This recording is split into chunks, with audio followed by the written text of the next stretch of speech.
I never thought a single afternoon could rewrite my entire existence. My hands trembled as I gripped my 4-year-old son Leon's small palm, steering us toward the glass doors of an upscale cafe downtown. The weight of what I was about to do pressed against my chest like a stone. "Mama, what's this uncle like?" Leon's voice pulled me from my spiraling thoughts.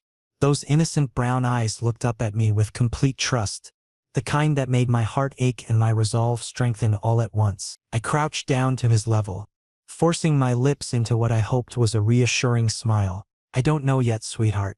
But if you don't like him, we can leave any time. Deal?" He nodded enthusiastically, his curls bouncing with the movement. I took a steadying breath and straightened up. This blind date had been arranged by my best friend Iris, who swore this alpha was perfect for me.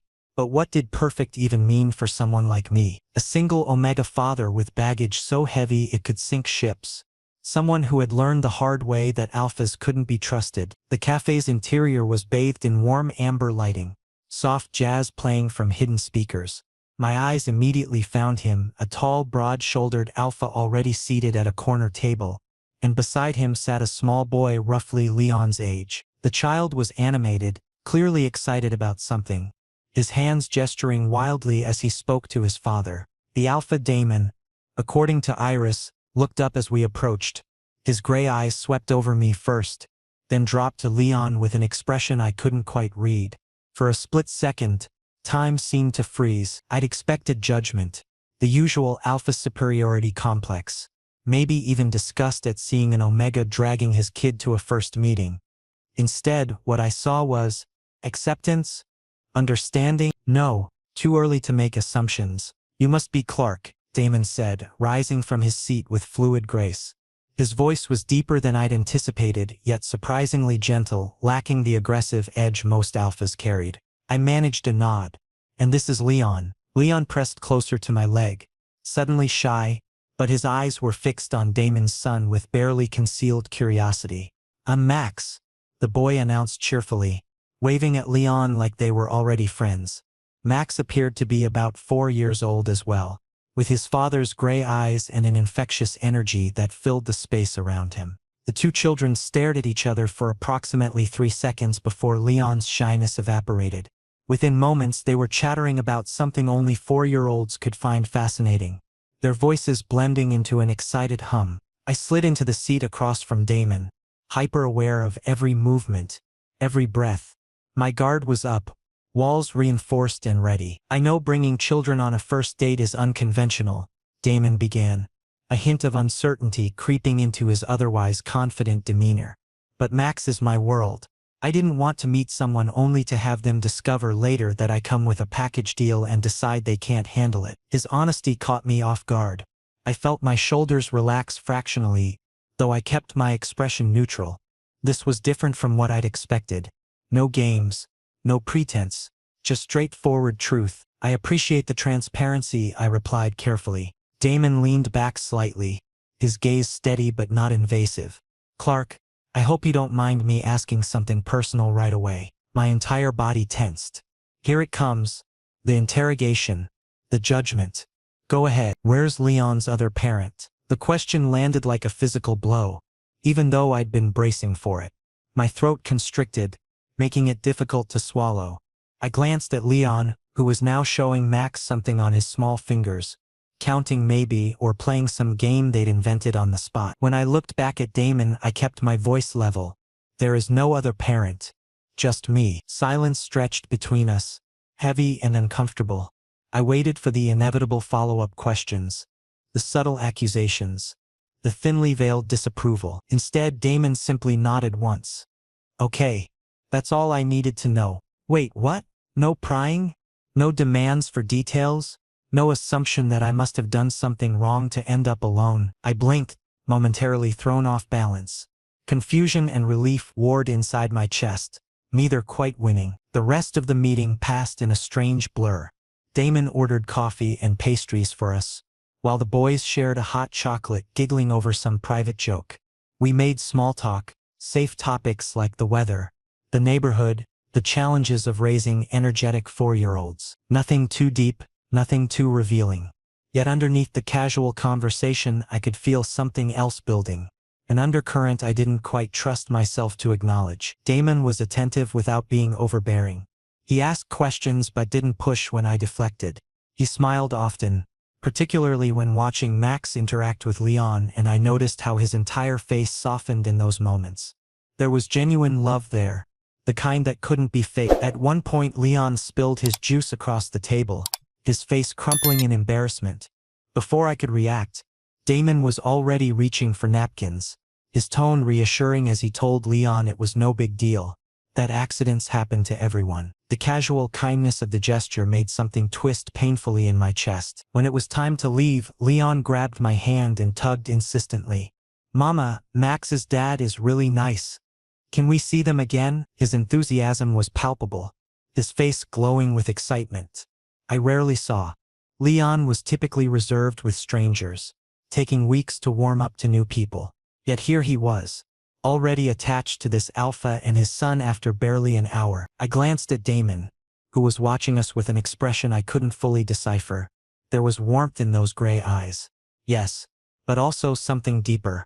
Something that felt almost dangerous. Not in a threatening way, but in the way standing at the edge of a cliff feels dangerous, thrilling and terrifying all at once. "We'll see, baby," I murmured to Leon, not quite ready to commit to anything. As we walked to my car, Leon chattered non-stop about Max and all the things they'd discussed. I only half listened, my mind replaying the past hour, trying to analyze every word, every gesture, searching for red flags I might have missed. Because this was how it always started, wasn't it? Kindness, understanding, promises of patience and acceptance.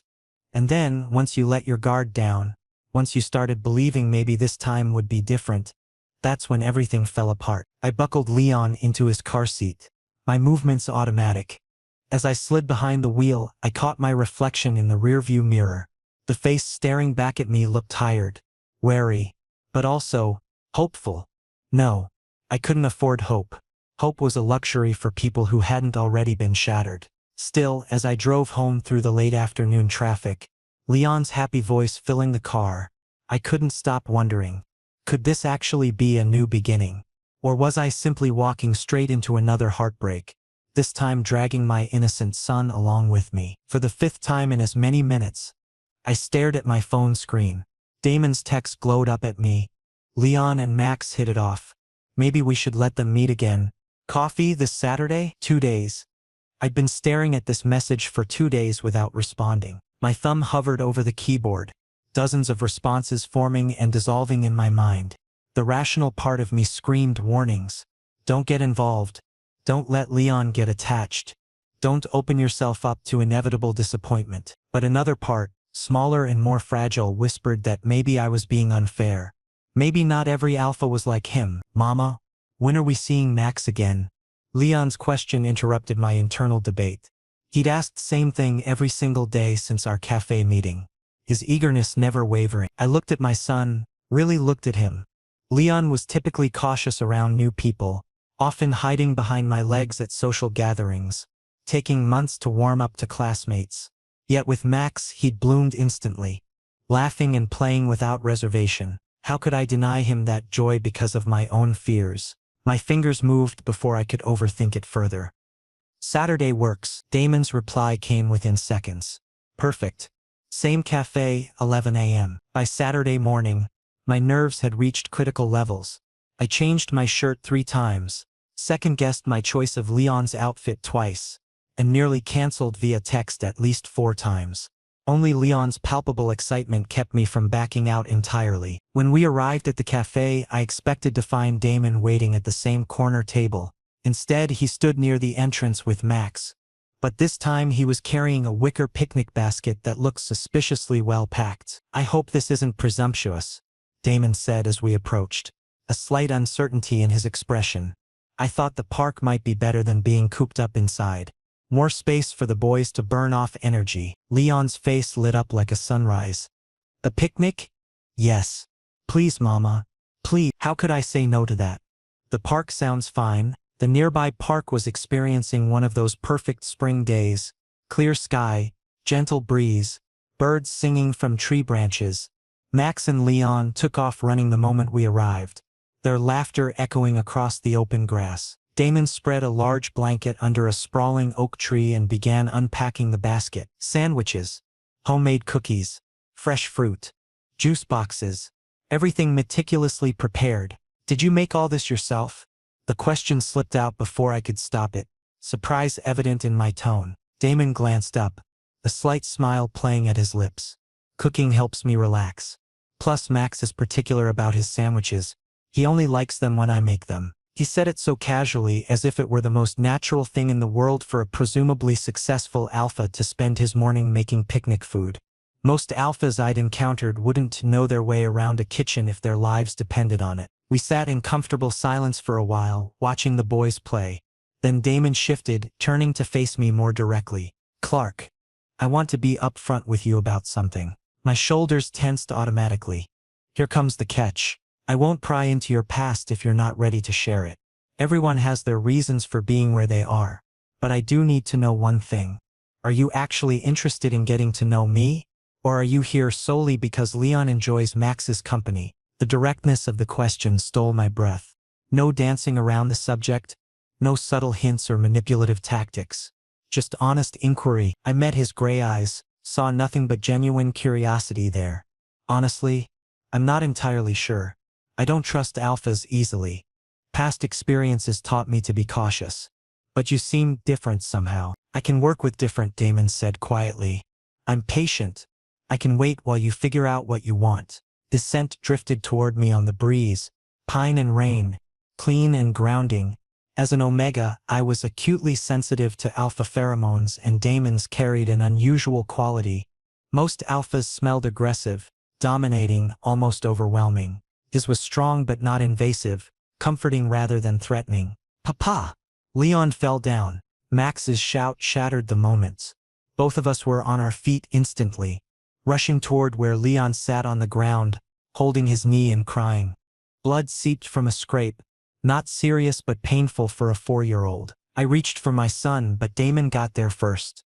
What happened next made my heart stutter. He gently moved Max aside, his own child, and knelt before Leon instead. Hey there, champ, let me take a look. Okay? It's going to be all right. His voice was soothing, practiced in the way of someone who dealt with many childhood injuries. Leon's sobs quieted to sniffles as Damon carefully examined the scrape. Just a little scratch. You're being incredibly brave right now, Damon continued, reaching into his bag for a first aid kit. He cleaned the wound with gentle efficiency, then produced a colorful bandage featuring cartoon characters. There we go. Good as new. Leon threw his small arms around Damon's neck. Thank you, Uncle Damon. Tears burned behind my eyes. An alpha had just prioritized my son over his own. He'd comforted Leon first, assured him first, tended to his injury before even checking if Max was upset by the incident. It was such a small thing, really, but it cracked something open inside my carefully guarded heart. Later, after the boys had returned to playing, Leon's injury already forgotten in the way of resilient children, Damon and I sat on the blanket, sharing the cookies he'd baked. You really didn't have to do that, I said quietly. Put Leon first, I mean. Max is your son. Damon shrugged, watching the boys with soft eyes. Max wasn't hurt. Leon was. It wasn't about biology or obligation. It was about who needed help in that moment. Simple logic, delivered without fanfare or expectation of praise. Yet it meant everything. That evening, after returning home and getting Leon ready for bed, my son asked a question that kept me awake long into the night. Mama, do you think Uncle Damon could stay with us? Like forever? I smoothed his hair back from his forehead, my throat tight. I don't know, sweetheart. Maybe. After Leon drifted off to sleep, I sat in the living room darkness, finally allowing myself to imagine what I'd been fighting against since that first cafe meeting. A real family. A partner who genuinely cared. An alpha who put others before himself. For the first time in years, I let myself wonder, what if this could actually work? The following week passed in a strange haze. My thoughts kept circling back to Damon, to the way he'd handled Leon's injury, to his patient acceptance of my guardedness. I found myself checking my phone more often than I cared to admit, both hoping for and dreading another message from him. On Thursday evening, Iris called. So, How did round 2 go with the mysterious alpha? I sighed, cradling the phone between my shoulder and ear while folding Leon's laundry. He's not what I expected. Is that good or bad? That's what scares me, Iris. He seems perfect. Too perfect. Like I'm waiting for the other shoe to drop. There was a pause on her end. Clark, I understand your hesitation. After what Noah put you through, anyone would have trust issues. But when are you going to let yourself move forward? Leon needs a father figure. And you deserve someone who'll take care of you for once. Her words hit harder than intended. I wanted to argue, to insist I was fine on my own, that Leon and I didn't need anyone else. But the lie wouldn't form. The next morning, a text from Damon appeared. Max's birthday is next week. Small gathering, just close friends and their kids. Would love to have you and Leon there. I read the message 3 times. My pulse quickening. A birthday party meant integration into his social circle. It meant people who knew him would meet me, form opinions, ask questions. It represented a step towards something more serious than casual meetings at parks. When I showed Leon the invitation, keeping my voice neutral, his reaction left no room for debates. Max's birthday? We have to go, Mama. I want to give him a present. Can we get him that big dinosaur from the toy store? Please? The party was held at Damon's house, which turned out to be a modest but beautiful home in a quiet suburban neighborhood. Nothing ostentatious or showy, just a well-maintained property with a spacious backyard perfect for children. Decorations were minimal and tasteful. Colorful streamers, a simple banner, balloons tied to the fence. The guest list was indeed small, maybe 6 or 7 families total, and the atmosphere felt intimate rather than overwhelming. Max spotted Leon immediately and came running, practically vibrating with excitement. Leon, you came. Come see my new bike. The two disappeared into the backyard, leaving me standing awkwardly near the refreshment table, suddenly very aware that I didn't know a single person here besides the host. Damon appeared at my elbow, seemingly materializing from nowhere. Glad you could make it. Leon looks happy. He's been talking about this party non-stop, I admitted. I think he's more excited than Max.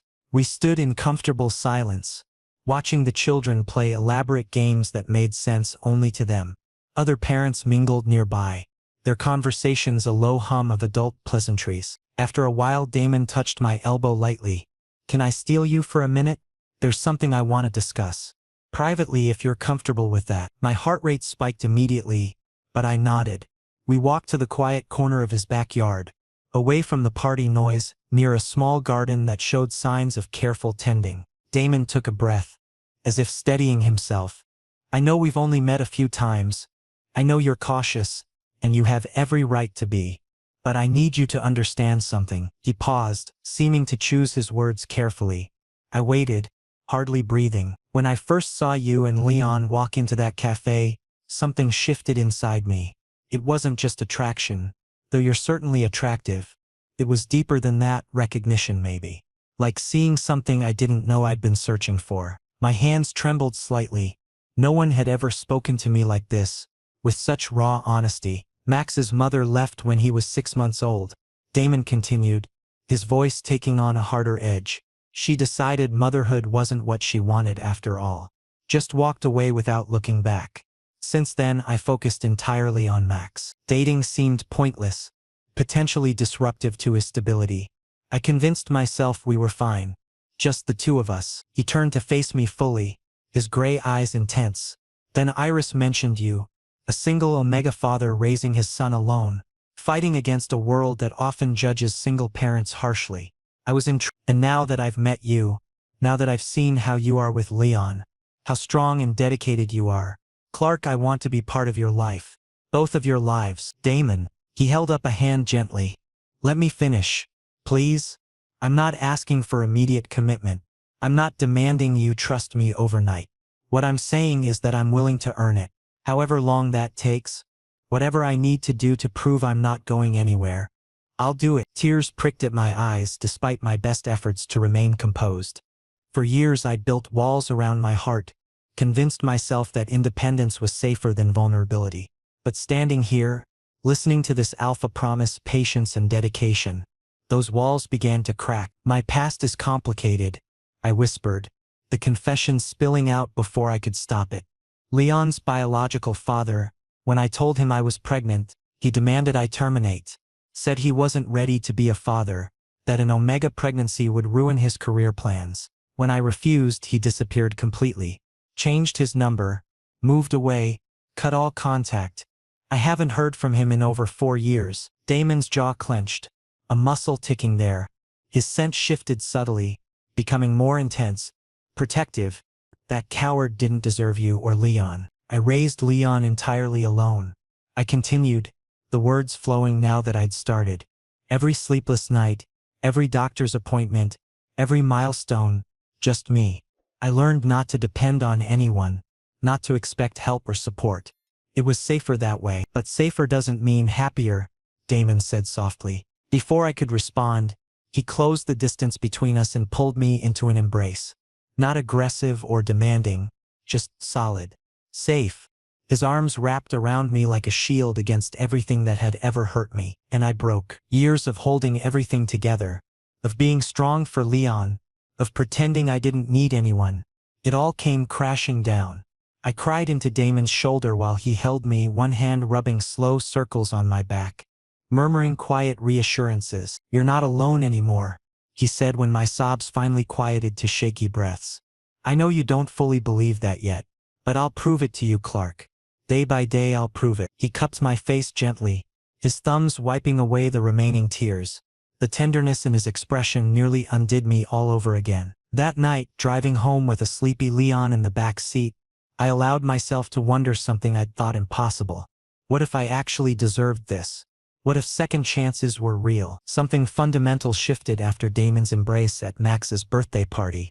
I stopped avoiding his messages, stopped second-guessing every interaction. We began texting daily, sometimes sharing ridiculous memes that made me laugh out loud, other times exchanging stories about Leon and Max's latest adventures.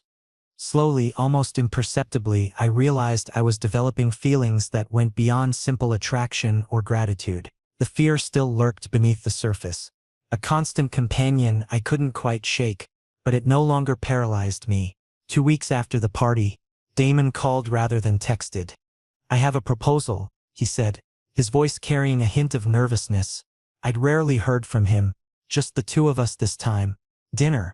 Adults only. My friend Sarah can watch both boys at her place.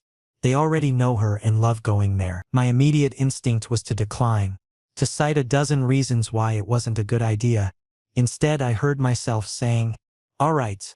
Friday night? I'll pick you up at 7. After hanging up, I stood in my kitchen for a full minute, wondering what I'd just agreed to. A real date. No children as buffers. No playground distractions. Just the two of us navigating whatever this thing between us was becoming. Friday arrived faster than I anticipated. I changed clothes 4 times, finally settling on dark jeans and a button-down shirt that Iris had insisted I buy months ago for occasions exactly like this. Leon watched my preparations with knowing eyes far too wise for a 4-year-old. You look nice, Mama. Uncle Damon will like it. The restaurant Damon chose was an intimate Italian place, tucked away on a quiet street, dim lighting, candles on every table, soft jazz playing from speakers I couldn't see. We were seated in a corner booth that felt simultaneously cozy and slightly nerve-wracking in its privacy. I've wanted to bring you here for weeks, Damon admitted as we settled in, but the timing never felt right until now. We ordered wine, made small talk about our respective work weeks, discussed the boys' upcoming school field trip. Safe topics, comfortable territory, but underneath the casual conversation, I could feel the weight of unspoken questions, of possibilities neither of us had fully articulated yet. Midway through our entrees, Damon set down his fork and looked at me directly.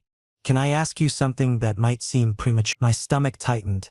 Go ahead. What do you want from the future? Not just tomorrow or next week, but long term. What would make you genuinely happy? The question caught me off guard with its sincerity. I took a sip of wine, buying time to formulate a response that felt honest without being too vulnerable. Stability, I suppose. I began slowly. A secure environment for Leon where he doesn't have to worry or feel uncertain. And maybe, I paused, choosing my words carefully, Maybe someone who sees me as more than just a single parent or an omega with baggage. Real partnership, not charity or obligation. Damon leaned forward, his gray eyes intense in the candlelight. What if I told you I could offer all of that? My breath caught. Damon, I'm not making empty promises, he continued, reaching across the table to take my hand. His touch sent warmth spreading through my chest. I want you and Leon in my life. Not temporarily. Not as some experiment. I want to build something permanent with you. I understand if it feels too fast, and I'm willing to wait as long as you need. But I need you to know where I stand. Looking into his eyes, I saw nothing but genuine intention. No manipulation, no hidden motives, just raw honesty that terrified and exhilarated me in equal measure. I feel something for you too, I admitted, my voice barely above a whisper. But I'm scared. What if history repeats itself? What if— It won't, Damon said firmly, squeezing my hand. I give you my word. When we left the restaurant, rain had begun falling. Not a downpour but a steady drizzle that turned the streetlights into halos of soft gold. We stood under the awning, neither of us quite ready to end the evening. Damon turned to me, droplets of water catching in his dark hair. May I kiss you? The question was so formal, so respectful, so utterly unlike the aggressive alpha stereotypes I'd grown accustomed to expecting. I nodded, unable to form words. His kiss was everything I hadn't known I'd been craving. Gentle at first, then deeper, more urgent. His alpha scent enveloped me completely. And for once I didn't fight the instinctive omega response to lean into it, to trust it. When we finally broke apart, I was breathless and slightly dizzy. That was— I trailed off, searching for adequate words. Yeah, Damon agreed, a soft smile playing at his lips. The drive back to my apartment passed in comfortable silence, my hand clasped in his where it rested on the console between us. Everything felt perfect, settled, like pieces of a puzzle finally clicking into place. Then my phone buzzed. I almost ignored it, but something made me glance at the screen. An unknown number. A text message that made my blood turn to ice. Heard you've moved on. We should talk. It's about Leon. Only one person could have sent that message. Noah? Leon's biological father who disappeared 4 years ago without a trace. What's wrong? Damon noticed my sudden tension immediately. I showed him the message, my hands trembling. It's him. Noah. After all this time, he's— I don't understand why now. Damon's expression hardened, his jaw setting in a way I hadn't seen before. He has no legal claim to Leon. You know that, right? He abandoned you both. No court— I know the law, I interrupted, though my voice lacked conviction. But what if he tries anyway? What if he has money for lawyers? Then we'll fight back, Damon said simply. Together. You're not facing this alone. The following week confirmed my worst fears. Noah wasn't content with cryptic text messages.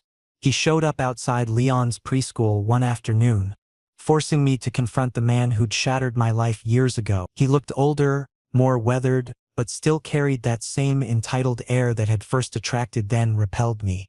His scent, stale cigarettes mixed with regret, made my stomach turn. Clark, please. Just 5 minutes of conversation. I positioned myself between him and Leon, who clung to my leg, confused and frightened by the tension radiating from me. You have no right to be here. I've changed. I want to know my son. I have rights as his father. You're not his father, I cut him off sharply. A father doesn't abandon his child before birth. A father doesn't demand his partner terminate a pregnancy and then vanish when that demand is refused.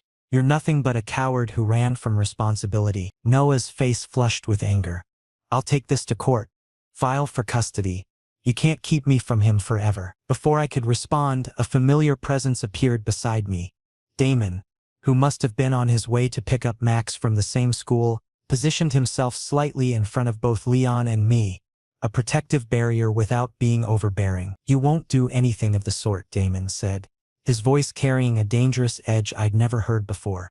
Because if you attempt legal action, I'll personally ensure every detail of your abandonment. A failed responsibility. Every documented absence becomes public record. You have no legal standing here. Leave them alone. Noah actually stepped back, clearly intimidated. This isn't over. Yes, Damon replied coldly.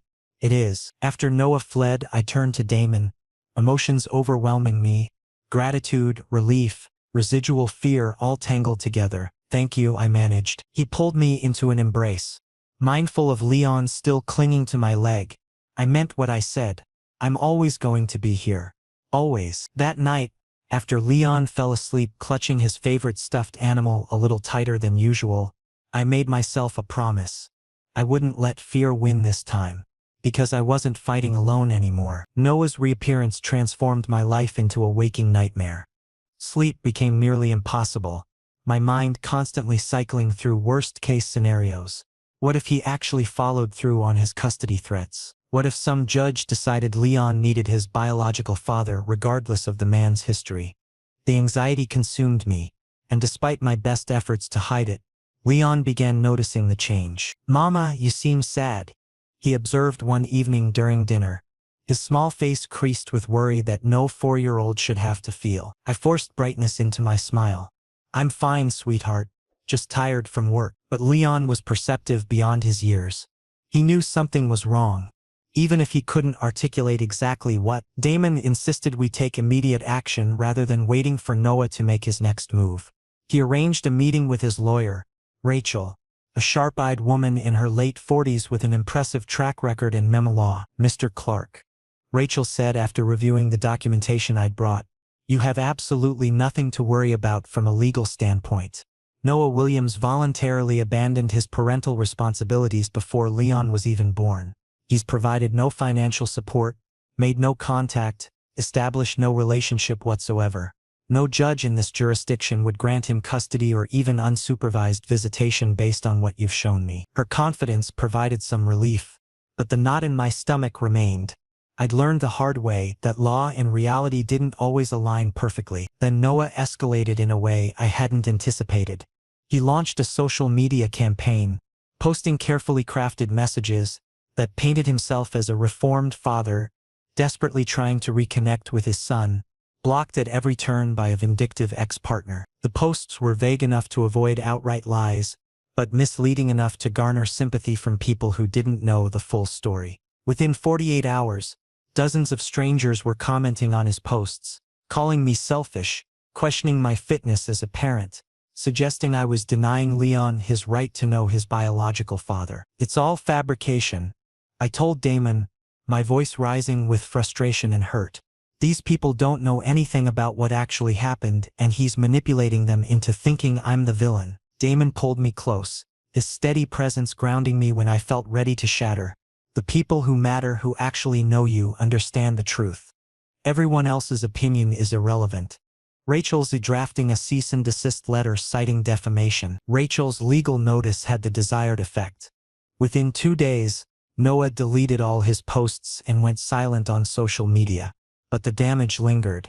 I felt exposed, violated, as if my personal trauma had been put on display for public entertainment. The emotional toll finally broke me one night. After Leon had gone to bed, I sat alone in my darkened living room, tears streaming down my face, all the strength I'd been forcing myself to maintain for weeks finally crumbling. I heard my front door open, Damon using the spare key I'd given him for emergencies, but couldn't bring myself to move or compose myself. "Clark." His voice was soft as he crossed the room and pulled me into his arms. "Talk to me. I can't keep doing this." I sobbed into his shoulder.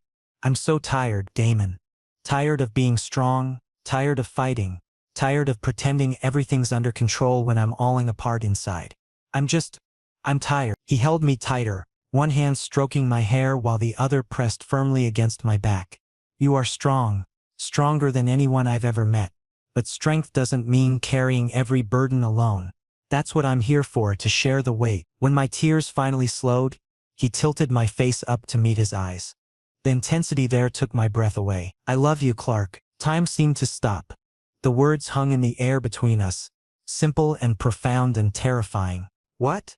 I whispered. "I love you," he repeated, without hesitation. "I love everything about you, your dedication to Leon, your resilience, the way you've built a life from nothing but determination and will. I love Leon too, as if he were my own son. I want us to be a real family, not someday, not maybe. I want that future with absolute certainty. The confession unlocked something inside me that I'd kept carefully guarded for years. I love you too, I breathed. I think I have for weeks. But I was too scared to admit it. Our kiss was different this time, not gentle exploration, but desperate affirmation. A physical manifestation of everything we'd been holding back. When we finally pulled apart, both breathless, I felt something I hadn't experienced in years. Hope untainted by fear. The next morning brought the news I'd been desperately waiting for. Rachel called to inform me that Noah had officially withdrawn any custody claims and signed a legal affidavit promising no further contact with Leon or me. Whatever had motivated his sudden reappearance, guilt, boredom, genuine desire for connection, he'd apparently decided it wasn't worth the legal battle we were prepared to wage. Damon suggested celebrating our victory with a family trip to the beach. The four of us spent the afternoon building elaborate sand castles that the tide would inevitably claim, laughing as Max and Leon raced along the shoreline shrieking in delight. As the sun began setting, painting the sky in shades of orange and pink, Damon and I stood slightly apart from the boys, watching them play with an ease they'd never shown before. The Noah situation resolved. You changed everything, I said quietly. Before you, I was just surviving, going through motions. Now I'm actually living. He laced his fingers through mine. We did this together. You were already remarkable. I just reminded you of that fact. For the first time in years, I felt genuinely, completely safe. Not just physically protected, but emotionally secure in a way I'd stopped believing was possible. The future that had seemed so uncertain and frightening now stretched out before me, full of possibility rather than dread. Leon came running over, sand coating his legs up to his knees. Mama, can Max sleep over tonight, please? I glanced at Damon, who nodded. I don't see why not. That evening, after the boys had been bathed and fed and finally settled into Leon's room with sleeping bags and flashlights for what they called their camping adventure, Damon and I sat on my couch, his arm around my shoulders, my head resting against his chest. I've been thinking, he said softly, about the future, about what comes next for us. I tilted my head to look at him. What did you have in mind? Moving in together, eventually. Finding a house big enough for all of us. Creating a real home where both boys feel equally valued and secure. He paused, seeming to choose his next words carefully. Building the family we both deserve. The idea should have terrified me, commitment on that scale, intertwining our lives so completely. Instead, I felt nothing but certainty. I want that too, I said. All of it. We sat in comfortable silence for a while, listening to the muffled sounds of Leon and Max giggling in the other room, planning adventures only children could dream up. This was happiness. I realized, not the dramatic, overwhelming emotion I'd imagined, but something quieter, steadier, a sense of rightness that settled deep in my bones. Whatever challenges lay ahead, we would face them together. And that made all the difference. 4 months after Noah's final disappearance from our lives, everything had transformed so completely that my old existence felt like a distant memory.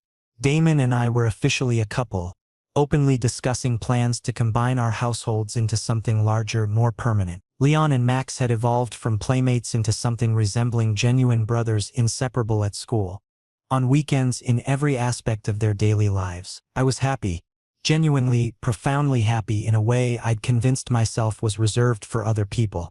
Never for someone like me. Then Damon called one Thursday afternoon with an unusual request. I need you to keep Friday evening free. Just you and me. No kids this time. What's the occasion? You'll see, he replied mysteriously.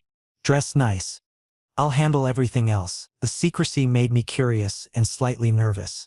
Damon wasn't prone to grand gestures or elaborate surprises, which made this deviation from his usual straightforward nature all the more intriguing. Friday evening, he picked me up in his car, freshly washed I noticed, and drove us to a restaurant I'd never heard of before.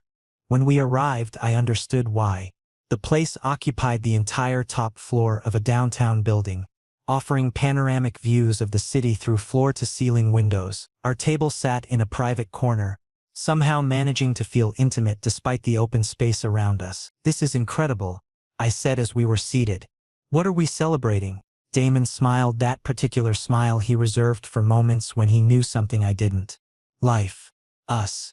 Does there need to be a specific reason? Dinner progressed through multiple courses, each more delicious than the last. We talked about everything and nothing. Leon's recent mastery of tying his shoes, Max's newfound obsession with dinosaurs, the possibility of taking a vacation together over the summer. Normal conversation, domestic and comfortable. Then came dessert. And with it, a shift in Damon's demeanor. He set down his fork, took a deep breath, and suddenly stood. Before I could process what was happening, he'd moved to kneel beside our table, producing a small velvet box from his jacket pocket. My heart stopped beating. The entire restaurant seemed to fade away, leaving just the two of us suspended in this impossible moment. "Clark," he began, his voice steady despite the emotion clearly visible in his gray eyes. "From the moment I met you and Leon, my world expanded in ways I didn't know were possible. You showed me that family isn't defined by genetics or traditional structures but by choice, commitment, and love. You are the strongest, most compassionate person I've ever known, and Leon is extraordinary because you raised him to be that way." He opened the box, revealing a simple platinum band with a single stone, elegant without being ostentatious, perfect in its understated beauty. "I want to spend the rest of my life with you. I want to be Leon's father officially. Not just in practice. I want Max to have you as his parent too. I want us to build something permanent together, a real family founded on trust and partnership." He paused, emotion thickening his voice. "Will you marry me?" Tears blurred my vision. For years I'd believed myself fundamentally undeserving of this kind of love, convinced my past mistakes had disqualified me from the happiness other people took for granted. But Damon had systematically dismantled every wall I'd built, proved through consistent action that his promises weren't empty words. "Yes," I managed, my voice breaking. "Absolutely yes." He slipped a ring onto my finger, then stood and pulled me into a kiss that felt like a promise, a beginning, a home I'd finally found after years of wandering. The restaurant staff discreetly applauded. Other diners smiled at us. But all I could see was Damon, his face reflecting the same overwhelming joy I felt coursing through my entire being. When we went to pick up the boys from Iris's house later that evening, Leon immediately noticed the ring on my finger. His eyes went wide, darting between my face and Damon's. "Mama, what does that mean?" I knelt down to his level, Damon crouching beside me. "It means Damon asked me to marry him, and I said yes. We're going to be a real family, all four of us together. Max will officially be your brother, and Damon will officially be your dad, if that's something you want." Leon launched himself at me with such force he nearly knocked me over, his small arms wrapping tight around my neck. "I want that so much. I love Uncle Damon, and Max is already like my brother anyway." Max, who'd been watching this exchange with growing excitement, jumped up and down. "We're going to be actual brothers. For real." Damon scooped both boys into his arms, holding them close while I stood and wrapped my arms around all three of them. This strange, unconventional family we built felt more solid and real than anything biology could have created. The wedding took place 1 month later on a beach at sunset. Simple, intimate, attended only by the people who truly mattered to us. Leon and Max served as ring bearers, matching in tiny suits they'd helped pick out, beaming with pride at their important role. As I walked down the aisle with Leon's hand in mine, I caught sight of Damon waiting at the altar, his eyes already bright with unshed tears. The ceremony itself passed in a blur of emotion, exchanged vows that promised partnership, protection, unwavering commitment. "I promise to love you without reservation, to protect both you and Leon with everything I have, to be the partner you deserve," Damon said, his voice thick with feeling. "I promise to trust you completely, to cherish both you and Max, to build the life we've imagined together," I replied, meaning every word with my entire soul. When we kissed as newly married partners, Leon and Max cheered loudly enough to make several guests laugh. The reception was held in a small beachside venue, nothing elaborate but perfect for our needs. Iris cornered me during the dinner, pulling me into a tight embrace. "I told you he was perfect," she whispered. "I'm so happy for you, Clark. You deserve all of this." Later that night, in the hotel suite Damon had booked for our wedding night, he pulled me close, both of us exhausted but too exhilarated to sleep. "How does it feel to be officially married?"